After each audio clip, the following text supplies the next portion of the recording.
Welcome to Global Story Zone. दुनिया में कुछ जगह ऐसी होती है ना, जहां समय तो अपनी रफ्तार से आगे बढ़ जाता है, लेकिन वहां दबे हुए रहस्य वो कभी खत्म नहीं होते। जरा सी आंखें बंद करके सोचिए, एक ऐसा गांव जहां अजीब सा सन्नाटा पसरा है और कोहरे से भरी रातों में सिर्फ एक खौफनाक खामोशी गूंजती है। आज हम एक ऐसे ही प्राचीन रहस्य की गहराइयों में उतरने वाले हैं, जो सदियों से इस गांव के अंधेरे में छिपा है। ये कोई आम कहानी नहीं है, बल्कि एक ऐसा सच है जिसे सुनकर आज भी लोग सूरज ढलने के बाद उस रास्ते से गुजरने की हिम्मत नहीं जुटा पाते। चलिए इस खौफनाक जगह, जिसे लोग काला कुआं कहते हैं, उसके रहस्य को समझने की कोशिश करते हैं। अब एक पल के लिए इस सन्नाटे को महसूस कीजिए। इस काले कुएं के बारे में एक बेहद डरावनी बात मशहूर थी। कहा जाता था कि आधी रात के बाद अगर कोई उस कुएं के गहरे अंधेरे में झांककर अपना नाम पुकारे, तो बिल्कुल वही नाम कुएं की गहराइयों से वापस लौट कर आता है। लेकिन यहां एक बहुत ही रोंगटे खड़े कर देने वाला ट्विस्ट है। वो जो पलटकर आवाज आती है ना, वो पुकारने वाले की नहीं होती, वो किसी और की होती है, किसी ऐसी चीज की जिसे देखा नहीं जा सकता। जरा सोचिए, ये बात किसी को भी अंदर तक झकझोर कर रख देने के लिए काफी है। ठीक है, तो चलिए इस पूरी घटना के पहले हिस्से में चलते हैं। भाग 1, जवानी का अहंकार। अब देखिए होता क्या है कि शहर से 4 दोस्त रोहन, अमित, करण और विशाल इस गांव में आते हैं। जब वो गांव वालों से इस काले कुएं की डरावनी बातें सुनते हैं, तो डरने के बजाय उल्टा हंसने लगते हैं। उन्हें लगता है कि अरे ये सब तो बस बिना किसी लॉजिक का अंधविश्वास है। और बस इसी अहंकार में आकर वो एक चुनौती तय कर लेते हैं। रात की ठीक 12 बजे चारों दोस्त हाथों में टॉर्च लिए उस कुएं के पास पहुंच जाते हैं। लेकिन जैसे ही वो वहां पहुंचते हैं ना, मानो प्रकृति खुद उन्हें चेतावनी दे रही हो। हवा अचानक बिल्कुल रुक जाती है और एक बहुत ही भारी, दम घोंटने वाला सन्नाटा छा जाता है। सन्नाटे को चीरते हुए रोहन आगे बढ़ता है और अंधेरे कुएं में अपना नाम पुकारता है। रोहन। कुछ सेकंड तक बिल्कुल कुछ नहीं होता, और फिर कुएं के अंदर से एक बेहद धीमी, फुसफुसाती हुई आवाज आती है, रोहन। चारों दोस्त सन्न रह जाते हैं, लेकिन हमारा इंसानी दिमाग हमेशा डर को लॉजिक से दबाने की कोशिश करता है ना? अमित तुरंत हंसते हुए कहता है, अरे ये तो बस गूंज है। लेकिन ध्यान देने वाली बात यह है कि वो आवाज गूंज जैसी बिल्कुल नहीं थी। वो बहुत धीमी और अजीब थी, मानो कोई बहुत गहरे अंधेरे में बैठा चुपचाप फुसफुसा रहा हो। इसके बाद अमित भी अपना नाम पुकारता है और वही डरावनी फुसफुसाहट वापस आती है।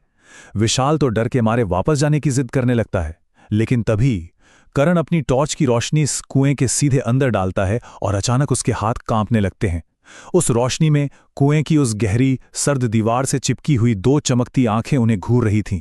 ये कोई गूंज नहीं थी, ये कुछ ऐसा था जो उस अंधेरे में उनका इंतजार कर रहा था। दहशत में आकर चारों दोस्त वहां से भाग खड़े होते हैं। लेकिन सच बताऊं, असली खौफ तो अभी बस शुरू ही हुआ था। अगली सुबह एक भयानक सच्चाई सामने आती है। विशाल गायब हो चुका था, और यहां से शुरू होता है विशाल के पतन का एक बेहद डरावना काउंटडाउन। पूरा गांव उसे ढूंढता है और 3 दिन बाद वो लौट भी आता है, लेकिन वो अब पहले जैसा नहीं था। वो पूरी तरह से मौन हो चुका था। उसकी आंखें बिना पलक झपकाए लगातार उसी कुएं की दिशा में टिकी रहती थीं, जैसे कोई उसे बिना आवाज के बुला रहा हो। फिर एक रात वो नींद में चलते हुए घर से बाहर निकलता है। जब परिवार वाले घबराकर उसके पीछे भागते हैं, तो उसे काले कुएं के ठीक सामने खड़ा पाते हैं। वो मुस्कुराता है, धीरे से फुसफुसाता है, मैं आ रहा हूं, और उस अनंत अंधेरे में कूद जाता है। जब लोग वहां पहुंचते हैं तो कुएं में कुछ नहीं मिलता, ना विशाल का शरीर, ना उसकी कोई आवाज। वो बिल्कुल हवा में विलीन हो चुका था। अब हालात तेजी से बिगड़ने लगते हैं। आते हैं भाग 2 पर, दफन हुआ खौफ। अब जाहिर है गांव वाले पूरी तरह दहशत में आ गए थे। उन्होंने आनन फानन में उस काले कुएं को बड़े बड़े और भारी पत्थरों से पूरी तरह सील कर दिया। उन्हें लगा कि चलो, उन्होंने उस बुराई को हमेशा के लिए दफन कर दिया है। लेकिन क्या सच में ऐसा हुआ? बिल्कुल नहीं। समय बीतने के साथ रात के सन्नाटे में रोने की आवाजें आने लगी। सबसे डरावना पल तो तब आया जब एक रात गांव का चौकीदार वहां से गुजर रहा था। अचानक उन भारी पत्थरों के ठीक नीचे से एक दर्दनाक आवाज गूंजी, मुझे बाहर निकालो। चौकीदार की रूह कांप गई और वो वहां से अपनी जान बचाकर भागा। लेकिन हैरान करने वाली बात यह है कि अगले ही दिन वो चौकीदार भी हमेशा के लिए गायब हो गया। उन पत्थरों का वजन उस खौफ को रोक नहीं पाया था। जब स्थिति पूरी तरह से हाथ से निकल गई, तब गांव के सबसे बुजुर्ग इंसान बाबा हरिदास सामने आए। उन्होंने उस बंद कुएं को देखते ही एक ऐसी बात कही जिसने सबकी सांसें रोक दी। उन्होंने कहा, यह कोई साधारण कुआं नहीं है। दरअसल उनके पास इस जगह के इतिहास की वो चाबी थी जो पीढ़ियों से भुला दी गई थी।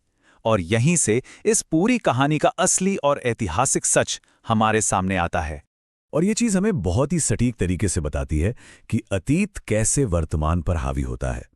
बाबा हरिदास ने बताया कि लगभग 100 साल पहले इस जगह पर एक बेहद गहरी खदान हुआ करती थी। एक दिन वहां एक भयानक हादसा हुआ।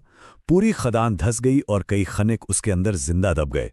वो कई दिनों तक मदद के लिए चीखते रहे, पुकारते रहे, लेकिन कोई भी उन्हें बाहर नहीं निकाल पाया।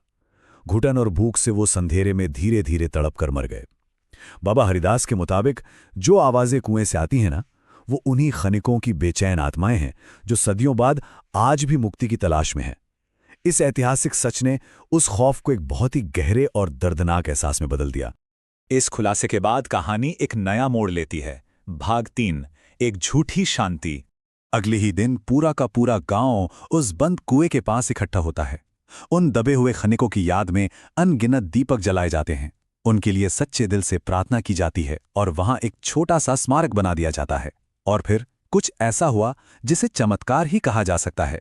जैसे ही प्रार्थना पूरी हुई, आसमान काले बादलों से घिर गया, तेज हवाएं चलने लगीं और अचानक कुएं के पत्थरों के बीच से एक बेहद चमकदार, अंधी कर देने वाली रोशनी सीधे आसमान की तरफ निकली। कुछ सेकंड तक पूरा इलाका उस दिव्य उजाले से नहा गया और फिर सब शांत हो गया। फुसफुसाहटें बंद हो गईं, लोगों का गायब होना रुक गया। गांव वालों ने एक गहरी चैन की सांस ली। लगा जैसे रहस्य हमेशा के लिए दफन हो गया हो। लेकिन इंसान की फितरत क्या होती है? भूल जाना, राइट? सालों बीत गए, वो डरावनी जगह पूरी तरह बदल गई। ऊपर सतह पर एक बहुत ही सुंदर, शांत बच्चों का पार्क बना दिया गया। बच्चे वहां खेलने लगे, धूप खिलने लगी और वो पुरानी खौफनाक कहानियां बस धूल में मिल गईं। लेकिन सतह से महज कुछ इंच नीचे, उस हरी घास के ठीक नीचे, उस प्राचीन खदान का वो भयानक सोया हुआ अंधेरा आज भी जस का तस मौजूद था। शांति सिर्फ सतह पर थी, गहराई में नहीं। इस छूटी शांति का पर्दा तब फाश हुआ जब एक रात पात का नया सिक्योरिटी गार्ड गश्त लगा रहा था। उसे जमीन पर एक पुरानी जंग लगी धातु की प्लेट मिली। जब उसने उसे उठाया और उस पर अपनी टॉर्च की रोशनी डाली तो उस पर लिखी लाइन पढ़ते ही उसके खून की आखिरी बूंद तक जम गई। उस पर लिखा था, हम सब मुक्त नहीं हुए हैं। मतलब वो रोशनी, वो प्रार्थना, सब कुछ सिर्फ और सिर्फ एक भ्रम था।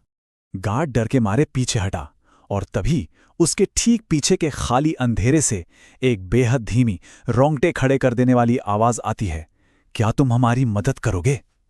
गार्ड ने कांपते हुए पीछे मुड़कर देखा। वहां कोई नहीं था, सिर्फ और सिर्फ घना अंधेरा था जो उसे निगलने के लिए पूरी तरह तैयार था। 0, 0 ये महज एक नंबर नहीं है, ये इस कहानी के सबसे भयानक सच को बयां करता है। अगली सुबह वो धातु की प्लेट तो वहीं पड़ी मिली, लेकिन उस गार्ड का नामो निशान तक नहीं था। उसके बचने के 0 सुराग मिले। और आज तक अमावस्या की रात को जब भी वो फुसफुसाहट उस पार्क से आती है, तो जो भी इंसान उस आवाज का जवाब देता है, उसके वापस लौटने की संभावना हमेशा 0 ही होती है। तो ये पूरी कहानी हमें एक ऐसे मोड़ पर लाकर छोड़ देती है जहां आकर विज्ञान और तर्क दोनों दम तोड़ देते हैं। एक भूला हुआ खदान, सतह पर बना एक आम सा पार्क और अंधेरे से मदद मांगती अनगिनत आवाजें। सोचने वाली बात यह है कि उस रात उस कुएं से जो रोशनी निकली थी, क्या वो सच में मुक्ति की निशानी थी या महज एक धोखा? क्या काले कुएं का ये खौफनाक रहस्य कभी सच में सुलझ पाएगा, या फिर वो अंधेरा आज भी अपने अगले शिकार के जवाब का इंतजार कर रहा है? आज के इस विश्लेषण को यहीं विराम देते हैं। एक ऐसा रहस्य है जो हमेशा के लिए हमारे जहन में एक खौफनाक सवाल छोड़ जाता है।